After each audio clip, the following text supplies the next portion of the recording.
नमस्कार, आप देख रहे हैं बुलेट बुलेटिन। मैं हूं आपके साथ प्रशांत पांडे। एक ऐसा पावर पैक्ड बुलेटिन जहां पर देश और दुनिया की हर बड़ी खबर होती है, वो भी फटाफट अंदाज में। तो फिर चाहे राजनीति की बात हो या कारोबार जगत का हाल या देश दुनिया की कोई भी छोटी बड़ी खबर, तो चलिए सबसे पहले शुरुआत करते हैं कोरोना और राजनीति की 10 बड़ी खबरों से। पूर्व राष्ट्रपति प्रणब मुखर्जी का निधन हो गया। आज 84 साल की उम्र में प्रणब दा ने अंतिम सांस ली। वो पिछले कई दिनों से बीमार थे और अस्पताल में भर्ती थे।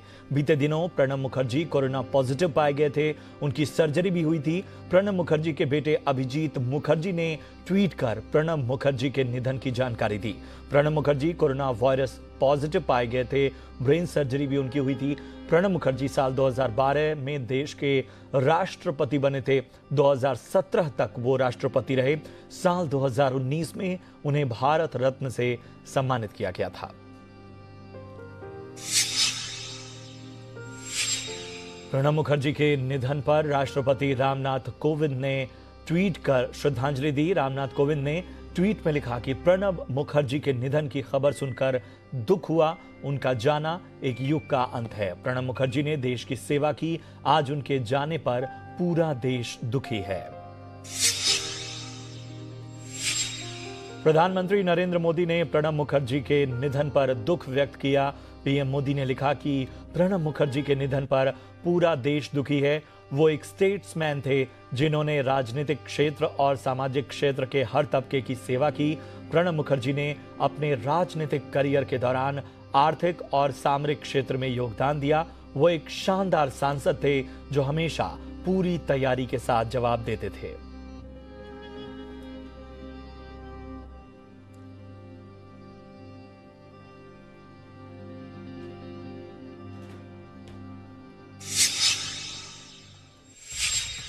भारत की पहली महिला कार्डियोलॉजिस्ट डॉक्टर एसआई पद्मावती का कोरोना के चलते निधन हो गया।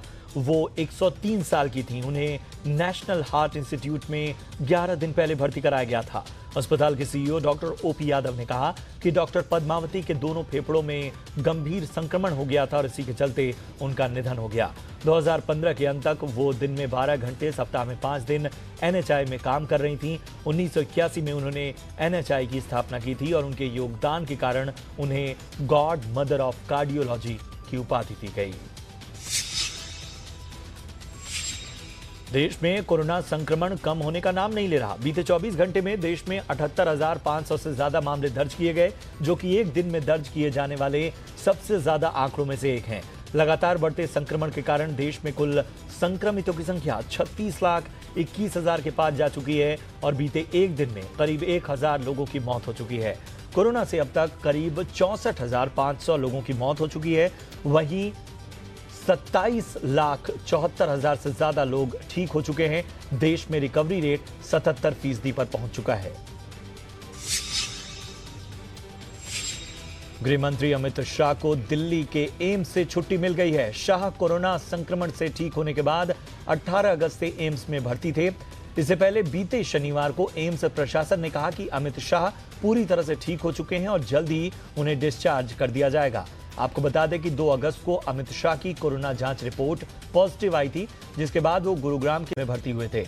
14 अगस्त को कोरोना नेगेटिव होने के बाद उन्हें अस्पताल से छुट्टी मिली, लेकिन संक्रमण से मुक्त होने के बाद भी सेहत से जुड़ी कुछ बाकी परेशानियों के चलते 18 अगस्त को दोबारा एम्स में भर्ती हुए। सीमा पर जारी तनाव के बीच लद्दाख में भारत चीन के सैनिकों के बीच फिर झड़प हुई। जानकारी के मुताबिक ये झड़प 29 से 30 अगस्त की रात को हुई और भारतीय सेना ने चीन के सैनिकों को घुसपैठ का करारा जवाब दिया है। ये झड़प ऐसे समय हुई है जब दोनों देशों के बीच सीमा पर तनाव को कम करने के लिए बातचीत का दौर जारी है। हालांकि झड़प से किसी तरह के नुकसान की खबर नहीं है। रक्षा मंत्रालय ने इस संबंध में एक बयान जारी कर कहा है कि चीन के सैनिकों ने भारतीय सैनिकों को उकसाया, जिसके बाद भारतीय सैनिकों ने चीन की सेना को मुंहतोड़ जवाब दिया।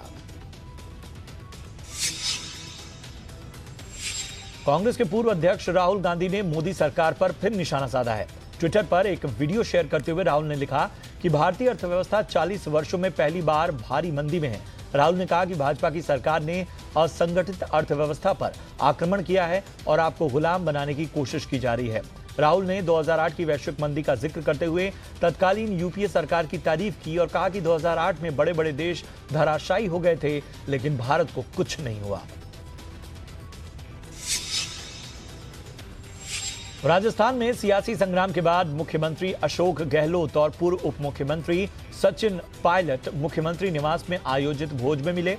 प्रदेश कांग्रेस प्रभारी की जिम्मेदारी संभालने के बाद जयपुर आए अजय माकन के सम्मान में अशोक गहलोत ने इस भोज का आयोजन किया था, जिसके लिए मुख्यमंत्री निवास से पूर्व उप मुख्यमंत्री सचिन पायलट को भी न्योता भेजा गया था। इस भोज में राजस्थान सरकार के कई मंत्रियों के साथ साथ सचिन पायलट भी अपने समर्थकों के साथ पहुंचे।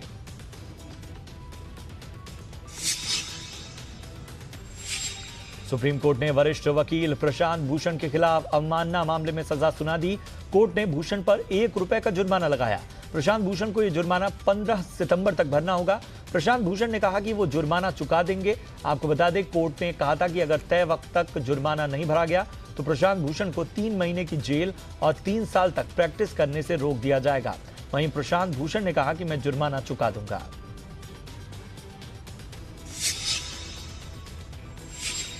एलआईसी पर तनाव का असर शेयर बाजार पर भी आज दिखा। सेंसेक्स करीब 840 अंकों की भारी गिरावट के साथ 38,628 के स्तर पर बंद हुआ। वहीं निफ्टी 260 अंक फिसलकर 11,387 के लेवल पर बंद हुआ। जानकार भारी गिरावट की वजह भारत और चीन के बीच एलआईसी पर फिर से तनाव बढ़ने को मुख्य वजह बता रहे हैं। इसके अलावा कल से लागू होने वाले मार्जिन नियमों ने भी चिंता बढ़ा दी है।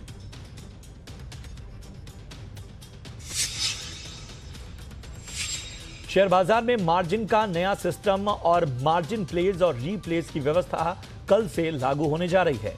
ब्रोकर्स की मांग थी कि सिस्टम को 1 महीने तक के लिए टाल दिया जाए।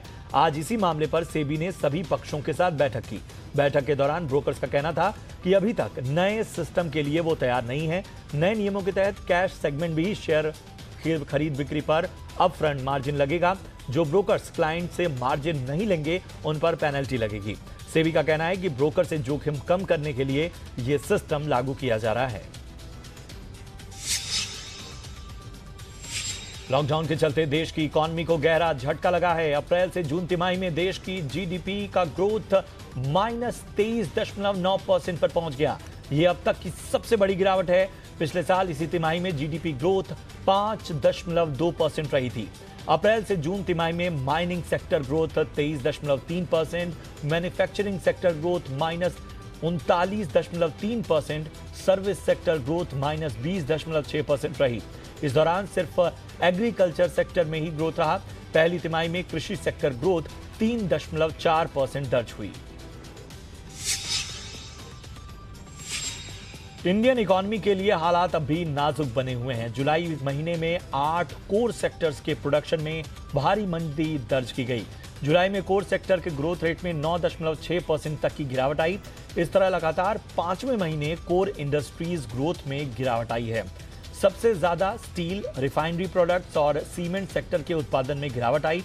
8 कोर सेक्टर्स में उर्वरक, कोयला, क्रूड ऑयल, प्राकृतिक gas, refinery products, steel, cement और बिजली शामिल हैं।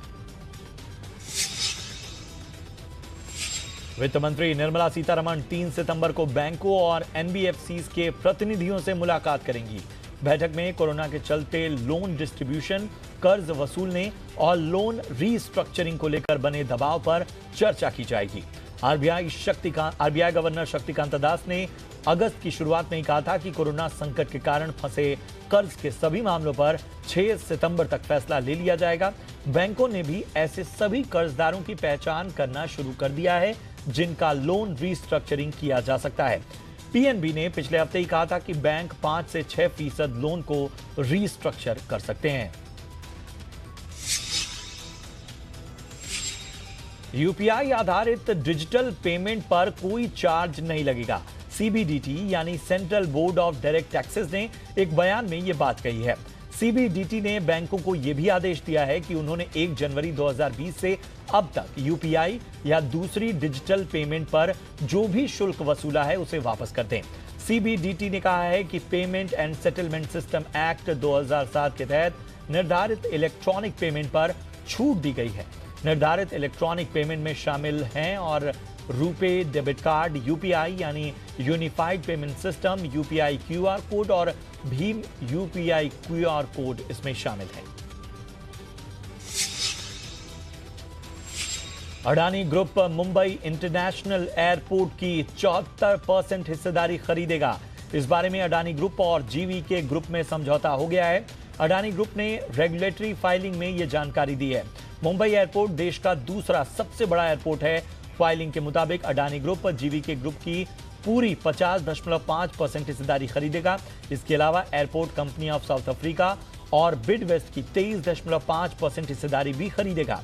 इस डील के साथ अडानी ग्रुप देश के दूसरे सबसे बड़े प्राइवेट ऑपरेटर बन जाएगा और अडानी ग्रुप के पास अभी 6 एयरपोर्ट के संचालन का जिम्मा है।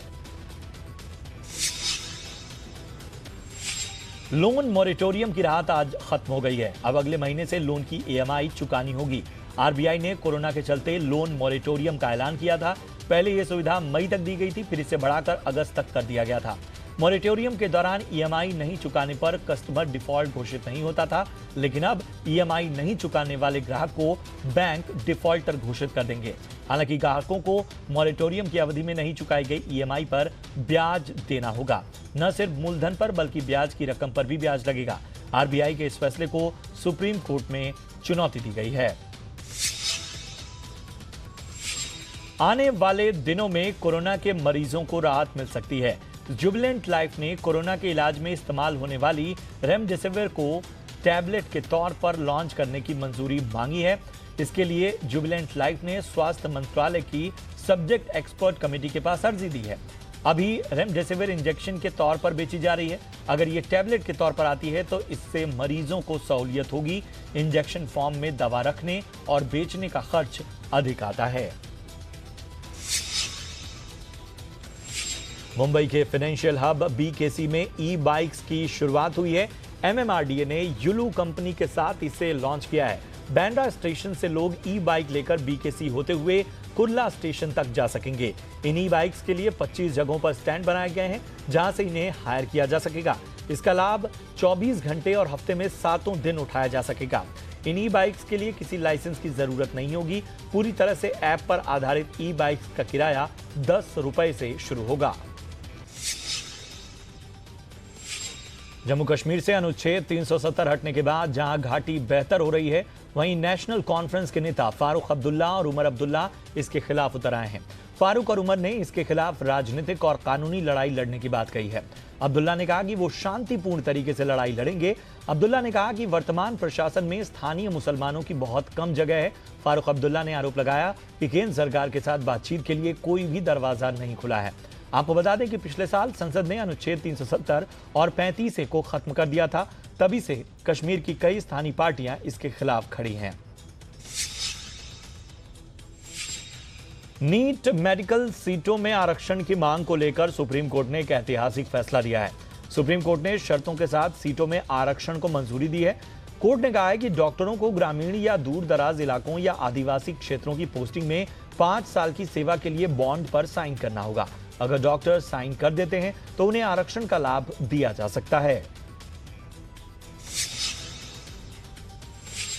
समाजवादी पार्टी सांसद आजम खान के खिलाफ योगी सरकार की कार्रवाई जारी है। रामपुर डेवलपमेंट अथॉरिटी ने आजम खान के निजी रेस्टोरेंट में अवैध निर्माण को तोड़ने के लिए नोटिस जारी किया है। आजम खान को जारी नोटिस को लेकर सपा के राष्ट्रीय अध्यक्ष अखिलेश यादव ने योगी सरकार पर निशाना साधा है। अखिलेश ने कहा कि राजनीतिक द्वेष में अंधी सरकार सपा सांसद पर शुरू से ही प्रायोजित कार्रवाई कर रही है। तथाकथित अवैध निर्माण गिराने की कार्रवाई भी इसी का हिस्सा थी। महाराष्ट्र में कोरोना कम होने का नाम नहीं ले रहा। बीते 24 घंटे में 16,400 से ज्यादा नए मामले सामने आए हैं, जिसके बाद राज्य में कोरोना संक्रमितों की कुल संख्या 7,80,000 के आंकड़े को भी पार कर गई है। राज्य में महामारी से मरने वालों की संख्या बढ़कर 24,399 हो चुकी है। सिर्फ मुंबई में ही बीते एक दिन में 1200 से ज्यादा मामले सामने आए और 30 मरीजों की मौत हो गई। इसके साथ ही मुंबई में संक्रमण के कुल मामले 1,44,000 से ज्यादा हो गए हैं। महाराष्ट्र के पालघर में 2 साधुओं समेत 3 की पीट कर हत्या कर देने के मामले में 3 पुलिसकर्मियों को बर्खास्त कर दिया गया है। पुलिस के मुताबिक कोंकण रेंज के पुलिस महानिरीक्षक ने इस संबंध में एक आदेश जारी किया। आदेश में तीनों पुलिसकर्मियों को सेवा से बर्खास्त कर दिया गया है। उन्होंने कहा कि घटना के बाद ये तीनों पुलिसकर्मी भी अन्य 5 पुलिसकर्मियों के साथ निलंबित कर दिए गए हैं। सुशांत केस में सीबीआई की आज भी रिया चक्रवर्ती से चौथी बार पूछताछ जारी रही। सूत्रों के मुताबिक सीबीआई ने रिया चक्रवर्ती से पैसों के बारे में पूछा है।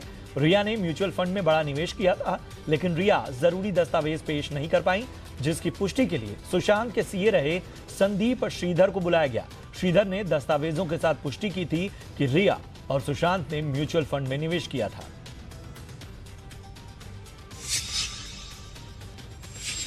जी बिजनेस ने कुछ हफ्ते पहले आपको बताया था कि अजय देवगन और यशराज बैनर में दोस्ती हो चुकी है।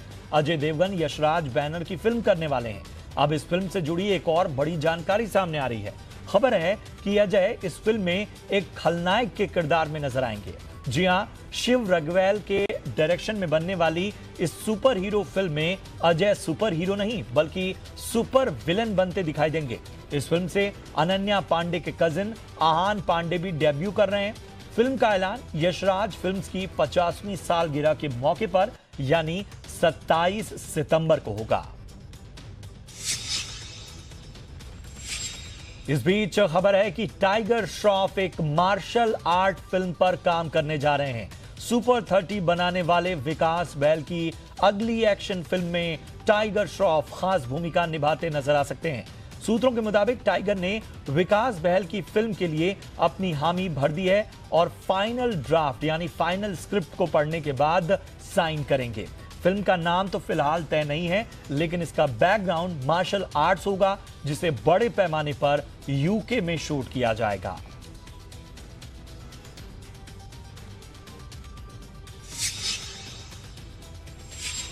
इंग्लैंड और पाकिस्तान के बीच खेले गए सीरीज के दूसरे T20 इंटरनेशनल मैच में मेजबान टीम ने 5 विकेट जीत हासिल कर ली है। इंग्लैंड की टीम इस जीत के साथ T20 अंतर्राष्ट्रीय सीरीज में अब 1-0 के साथ आगे निकल गई है। पाकिस्तान की तरफ से 20 ओवर में दिए गए 196 रनों के लक्ष्य को इंग्लैंड की टीम ने 19.1 ओवर में ही हासिल कर लिया। इससे पहले टॉस हारकर पहले बल्लेबाजी करने आई पाकिस्तान टीम की शुरुआत अच्छी रही और पाक कप्तान बाबर आजम ने सलामी बल्लेबाज फखर जमा के साथ मिलकर पहले विकेट के लिए 72 रन जोड़े। कोलकाता नाइट राइडर्स के क्रिकेटर नीतीश राणा ने इस बात का खुलासा किया है कि वो बचपन से टीम इंडिया के पूर्व कप्तान सौरव गांगुली के फैन हैं और वो तब से दादा को पसंद करते हैं जब उन्होंने क्रिकेट को बतौर करियर चुना भी नहीं था। नीतीश मानते हैं कि उनका और गांगुली का बैटिंग स्टाइल एक जैसा है, इसलिए वो दादा से खुद को एक तरह से जुड़ा हुआ महसूस करते हैं। नीतीश ने KKR की आधिकारिक वेबसाइट पर ये बातें लिखी। उन्होंने कहा कि एक वक्त पर जब दादा के जल्दी आउट हो जाने पर मैं रूम बंद कर लेता था, बंद करके रोता था, तो आप समझ सकते हैं कि किस कदर मेरा लगाव दादा से था। पूर्व भारतीय तेज गेंदबाज जवागल श्रीनाथ आज 51 बरस के हो गए। जवागल श्रीनाथ ने अपने क्रिकेट करियर में कई रिकॉर्ड अपने नाम किए। जवागल श्रीनाथ के नाम पर अपने पहले ही रणजी ट्रॉफी मैच में हैट्रिक लगाने का रिकॉर्ड है। प्रथम श्रेणी डेब्यू में इस तरह का कारनामा उन्होंने किया था। वो ऐसा करने वाले इकलौते भारतीय गेंदबाज हैं। श्रीनाथ ने 229 वनडे मैच खेले, जिसमें उन्होंने 315 विकेट अपने नाम किए। ये आज भी किसी भारतीय तेज गेंदबाज के सीमित ओवर क्रिकेट में सबसे ज्यादा विकेट का रिकॉर्ड है। दिल्ली कैपिटल्स के स्टार प्लेयर ऋषभ पंत का एक वीडियो सोशल मीडिया पर वायरल हो रहा है।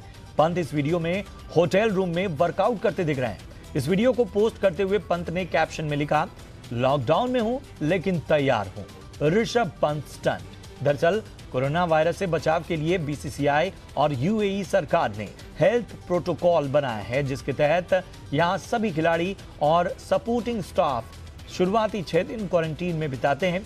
जिसके बाद कोविड-19 टेस्ट होता है और उसके बाद जब खिलाड़ी पूरी तरह से फिट होते हैं तो नेट प्रैक्टिस शुरू कराई जाती है।